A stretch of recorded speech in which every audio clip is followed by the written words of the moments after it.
Good evening, everyone.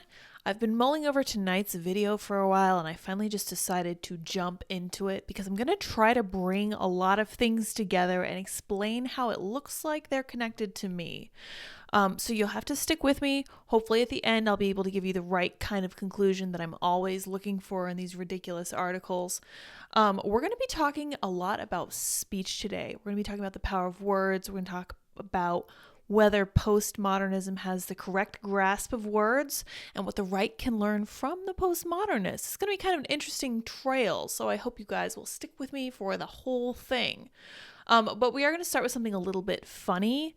I have to say that this kind of was sad, and you'll understand why when you see this lady's header and you kind of understand what she does for a living, and then you'll see what she says, and you will just not be able to help but shake your head because she just came out and said it. And I honestly respect her for it. I don't think she realized what she did. I'm pretty sure she immediately deleted this. She went back and countered something libs of TikTok said about it, but she did delete it. I don't think it's there anymore. So let's talk about this lady. Her name is Kat Tenbarge. I believe that's how her name is pronounced. I have no idea. As someone who grew up with a crazy maiden name, honestly, I hate when people mispronounce my first or my last name, but it's just a thing that happens. I'm sorry, Kat. I'm not meaning to mispronounce it. So let's read her header because this is really interesting. She goes, "Little Miss posting a self-identifying meme, grasping for a sense of community in an increasingly alienating digital landscape where our social interactions and fellowship have been stripped to data sets and our attention commodified, desperate to be acknowledged, terrified to be truly seen."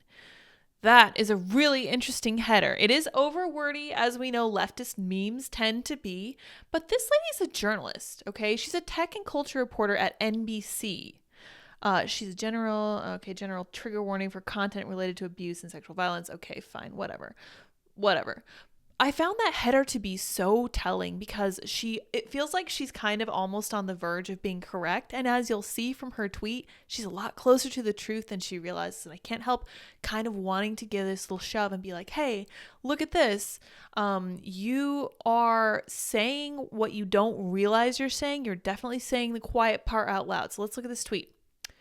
Tucker Carlson, libs of TikTok, etc. create a stream of content blaming trans and queer people for child grooming, but rarely or never feature actual victims of child grooming. If they did, they'd have to reckon with the fact that many survivors are queer and trans themselves. So I'm just going to let you guys sit with that just for a second, but I think you're a lot sharper than this lady is. What she just said was that grooming turns kids trans and gay, and it turns them away from a non-confused child, and it turns them into a person that these ideologues can use for their own purposes. And she kind of claps back. She says, "This brings me to my tweet again. Shea framed it as NBC reporter accidentally tweets out incredible self-own. My tweet is about her muddying the waters as she continues to do with her reposts." Okay, so she's really far from understanding it. She's just talking more and more about anti-LGBTQ propaganda.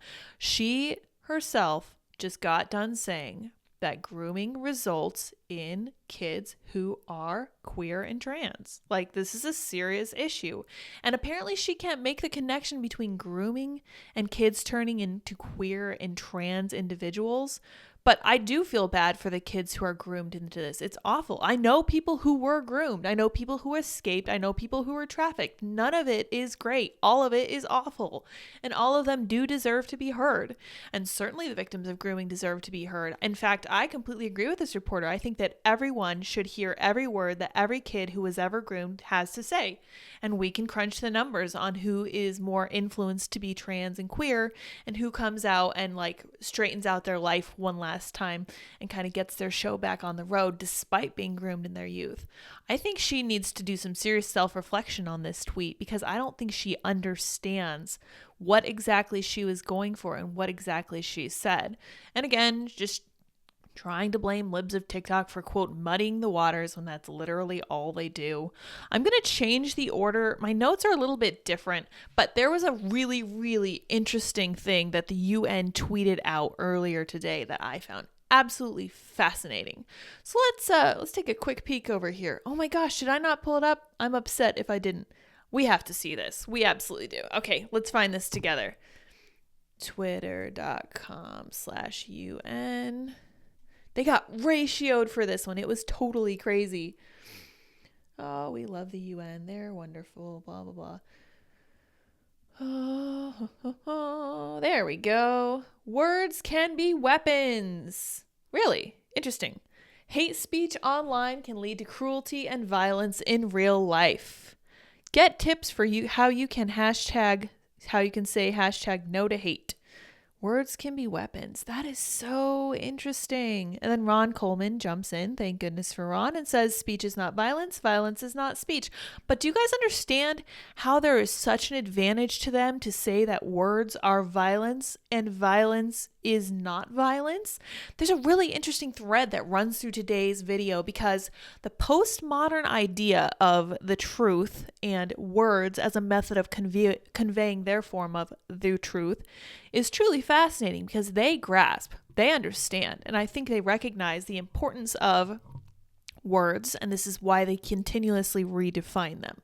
This is something that ticks us off constantly. We're always asking them, what is a woman? Why are you redefining it in the dictionary? How does that make sense? It doesn't have to make sense. Because they have control of the institutions, they can easily just look around and be like, okay, we're going to change everyone's understanding of this. It's gonna be easy. Watch.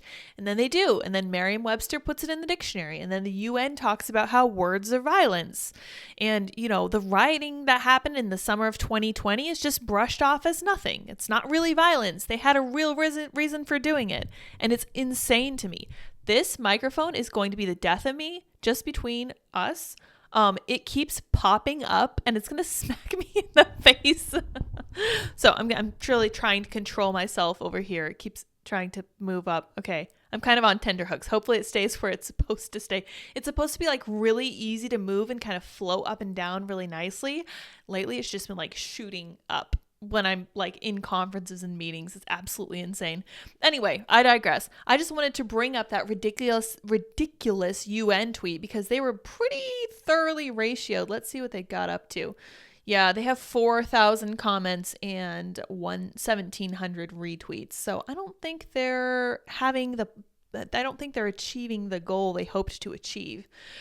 They typically don't just come out and say it like this.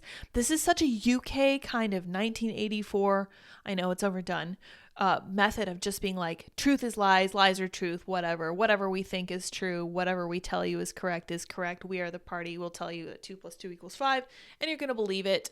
And, we'll make sure that you do. And anyone who doesn't is going to get silenced. And I think this is a big part of the reason they're so upset about Elon Musk coming on the scene. Elon Musk very much strikes me as a Trump figure in that he wasn't ever in the field before. And he is really shaking things up in ways that they did not expect. He is outside of their institutional control and he doesn't care what they think. And I find that so glorious. I'm so excited for the future with Elon Musk. He's a little bit of a loose cannon. Really curious what happens. He tweeted a meme earlier today that I personally don't fully understand, but it was really interesting. And it's really kind of fun to see how the media just loses their minds over all of this. This is everything they deserve and more. I have absolutely no regrets about any of this. This is crazy times to me and I love it so much. But I wanted to mention a different tweet since everything happens always on Twitter. And speaking of the redefinition of words, ABC News, we're going to come back to them, tweeted this. Gaslighting named 2022 Word of the Year by Merriam-Webster. In our age of misinformation, quote, fake news, conspiracy theories, Twitter trolls, and deepfakes, gaslighting has emerged as a word for our time, said Merriam-Webster's editor-at-large. Fascinating. The increase in dictionary lookups for gaslighting is striking. And I responded, they're probably finding your picture by the definition, ABC, because I don't know if you guys recall this, but this was Amy Robach talking about how ABC News punted the Jeffrey Epstein story 3 years ago. So this was in 2019. And when it first came out, when it first came to the public's attention, ABC intentionally chose not to cover it. Let's see what happened exactly there. I don't fully recall. Oh, ABC News anchor Amy Robach says the network spiked her interview with one of Jeffrey Epstein's accusers more than 3 years ago in a leaked video published Tuesday. I was told, who's Jeffrey Epstein? No one knows who that is. This is a stupid story. A visibly frustrated Robach, the anchor of 2020, tells an unseen producer in a hot mic moment. Then the palace found out that we had her whole allegations about Prince Andrew and threatened us a million different ways. We were so afraid we wouldn't be able to interview Kate Middleton and Prince William. That also quashed the story. Oh, interesting. Couple different angles. Virginia Roberts, the woman Robach interviewed in 2015, told NBC News in September she was trafficked to Prince Andrew in 2001 when she was 17 years old and told to do for him what you do for Epstein. Wow! The off-air exchange between Robach and the producer, which apparently took place in August, was reportedly obtained from a network insider and released by Project Veritas, a conservative website that publishes videos that aim to embarrass or expose bias in mainstream media. I honestly think that's a fair analysis of Project Veritas. It's exactly what they hope to do, and they do it quite well, and it needs to be done. It was unbelievable what we had. We had Bill Clinton. We had everything. I tried for 3 years to get it on to no avail.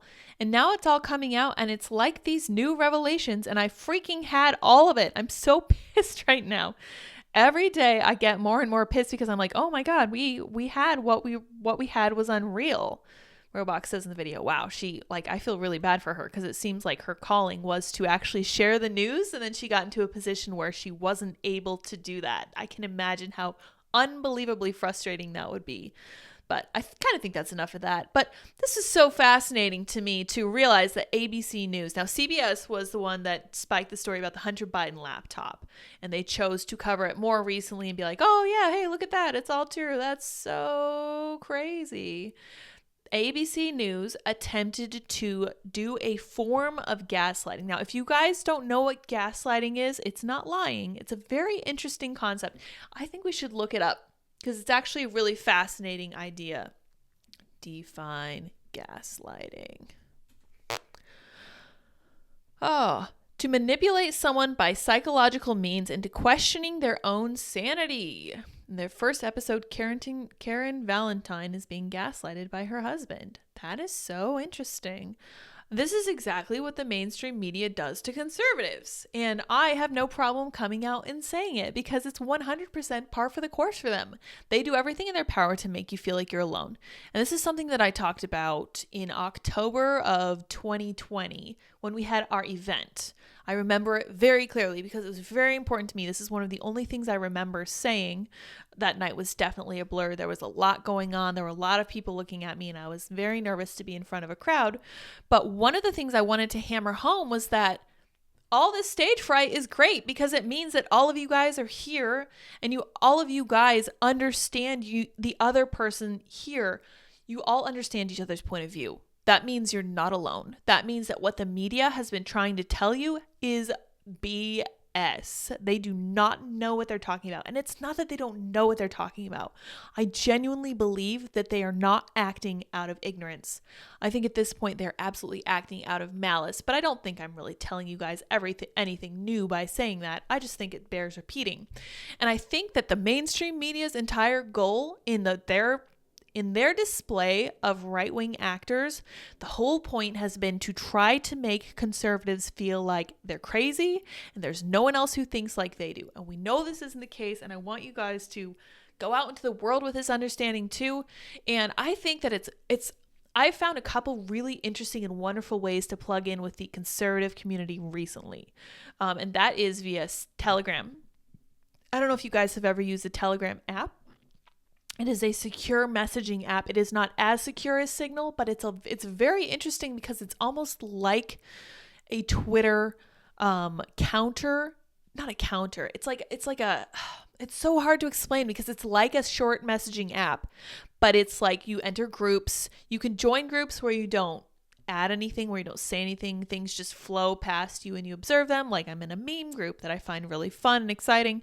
And then I'm in a group where I talk to other people who hold the same views that I do. It's a little bit like a Twitter group chat. It's like an SMS group chat, but it's a little bit different because it's also like a social media platform. You guys should check it out if you haven't in the past. Just know what you're getting into. It is very much a free speech platform, which means that pretty much anything goes and you never know what you're going to get into.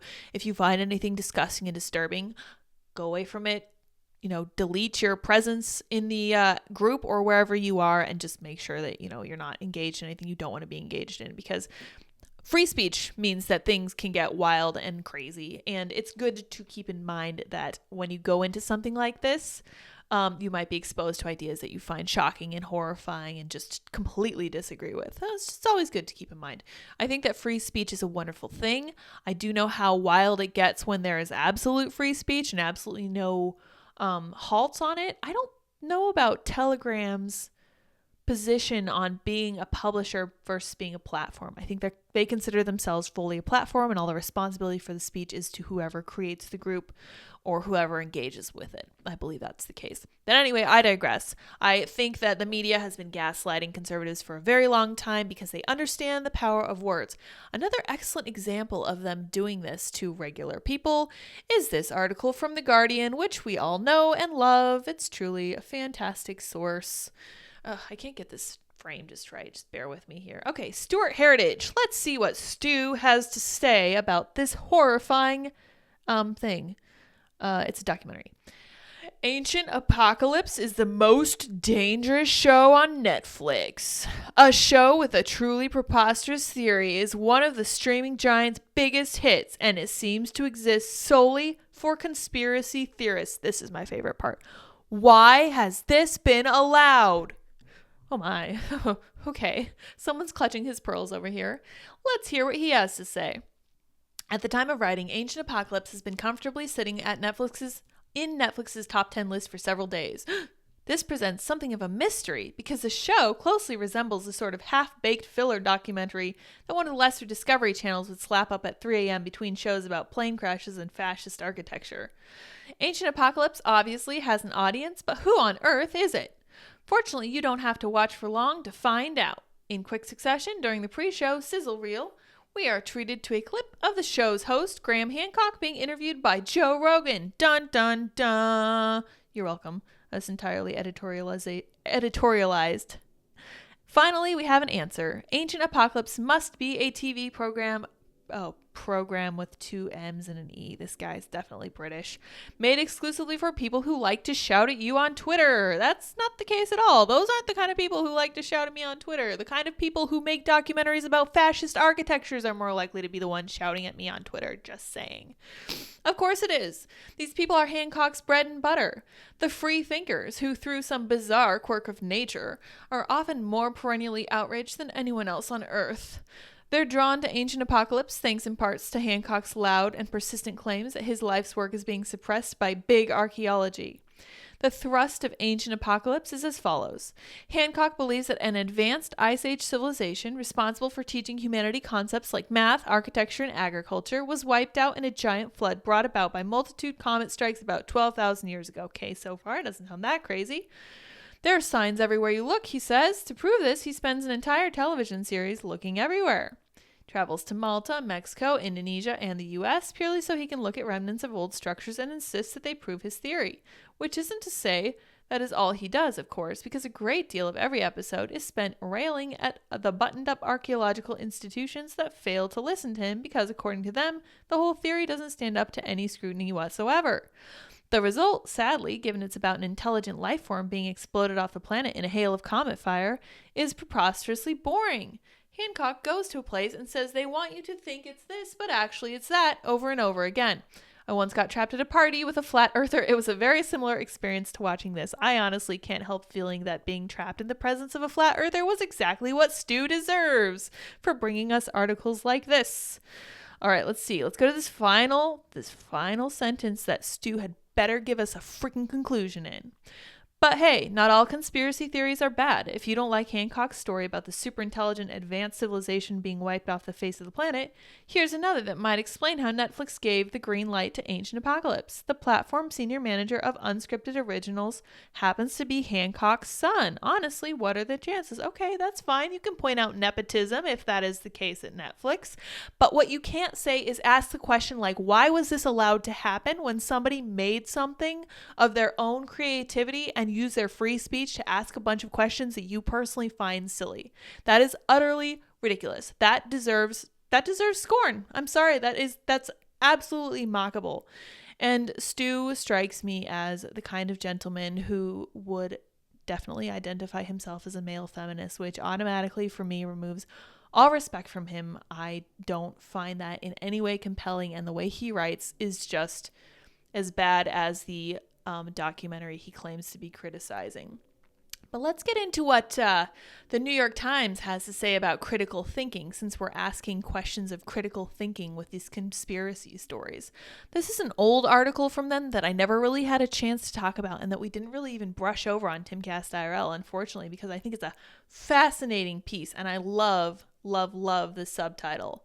Critical thinking, as we're taught to do it, isn't helping in the fight against misinformation. Tell us, New York Times, why is it not helping to be critical thinkers? Oh, good, another male feminist type. Our attention economy allows grifters, conspiracy theorists, trolls, and savvy attention hijackers to take advantage of us and steal our focus. I'm sorry, do you not have any control over what you focus on? I don't know about you guys, but I've gotten pretty adept at using a Pomodoro timer when I really need to buckle down and get stuff done. Like when I was in school a couple years ago, I had 3 jobs and I was in school, so time was of the essence when I had a chance to study. So I would use a Pomodoro timer to make sure that I was not distracted by, for example, a savvy attention hijacker. Charlie is making it sound like people on social media are helpless pawns. They're like the seaweed drifting in the ocean, have no say in which way they go. He's incorrect. People have autonomy, and they should have the choice to believe conspiracy theories. They should have the choice to believe whatever they want to believe. And the great thing about social media is that ideally, those ideas would be given a platform to be argued with, like, ferociously. They should be put through every possible test, and they should be grilled and thoroughly interrogated. And then if they're found to be true, then people can accept them as true. And if they're found to be lacking, that's fine too. That's how it's supposed to work. This is something our founding fathers discovered. I tweeted this earlier. You cannot get rid of an idea by getting rid of a person. Ideas will continue to exist no matter what you do to the person, the vessel that's containing them. I think it was Carl Jung who said people don't have ideas have people. And that's why if you get rid of a person, the idea can persist. This is why freedom of speech is so absolutely crucial. We must defeat bad ideas in the battlefield of conversation. It's just something that has to be done. And I'm so grateful that we were founded by men who understood that thoroughly. Let's take a quick look at this article. I'm not going to get too deep into it because I want to touch on one more thing and leave you guys with a question of the day. No, I think I'll leave you guys with a question of the day after this. For an academic, Michael Caulfield has an odd request. Stop overthinking what you see online. Okay, he's an academic, so take that all with a grain of salt. Mr. Caulfield, a digital literacy expert at Washington State University, Vancouver, my heart just sinks with every word of that I'm reading, knows all too well that at this very moment, more people are fighting for the opportunity to lie to you than at perhaps any other point in human history. Yes, that's because we have a wonderful exchange of information on social media like Twitter and Facebook and all these other places. It's great. It's a good thing.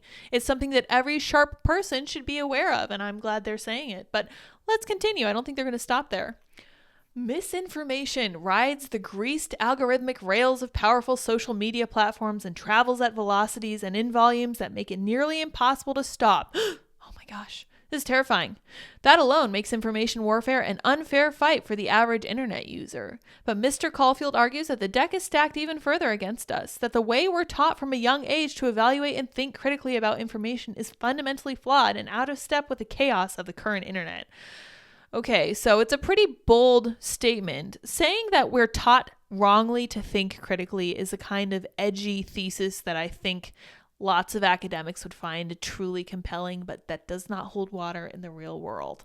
But let's continue. We'll give them the benefit of the doubt. We're taught that in order to protect ourselves from bad information, we need to deeply engage with the stuff that washes up in front of us, Mr. Caulfield told me recently. He suggested that the dominant mode of media literacy, if kids get taught any at all, is that you'll get imperfect information and then use reasoning to fix that somehow. But in reality, the strategy can completely backfire. In other words, resist the lure of rabbit holes in part by reimagining media literacy for the internet hellscape we occupy. I am going to freely discard the opinion of anyone who uses the expression the internet hellscape we occupy unironically. Honestly, I have no patience for this. This person does not understand the importance of speaking concisely. They don't understand the power of words. Apparently, he doesn't care. I think that the author of this article is far more dangerous than any purveyor of fake news or misinformation that you could probably find on the internet today. Let's find out here. Let's see what their closing conclusion is. They're giving a different method for dealing with choosing not to think critically. They're calling it SIFT. Let's see what SIFT is real fast before we move on. Stop, investigate the source, find better coverage, trace claims, quotes, and media to the original context, otherwise known as SIFT, S-I-F-T. Okay, fine. You know what that sounds like to me? That sounds like critical thinking, because I will be the first person to tell you to investigate every source you use to find better coverage. I'd be really curious what this particular journalist thinks better coverage looks like, because he writes for the New York Times. And as I said previously, I don't think I'm going to take his opinion with any kind of weight at all. To trace claims, quotes, and media to the original context. That's fair. I like that. This is so subjective. To find better coverage, I don't think it's fair to offer this as an alternative to critical thinking. I think sometimes that the old ways of doing things are the best ways of doing things, and I don't think that trying to change things we've relied on for millennia is a good call. Let's see. SIFT is not an antidote to misinformation. Poor media literacy is just one component of a broader problem that includes more culpable actors like politicians, platforms, and conspiracy peddlers. If powerful, influential people with the ability to command vast quantities of attention use that power to warp reality and platforms don't intervene, no mnemonic device can stop them. But SIFT may add a bit of friction into the system. Most important, it urges us to take the attention we save with SIFT and apply it to issues that matter to us.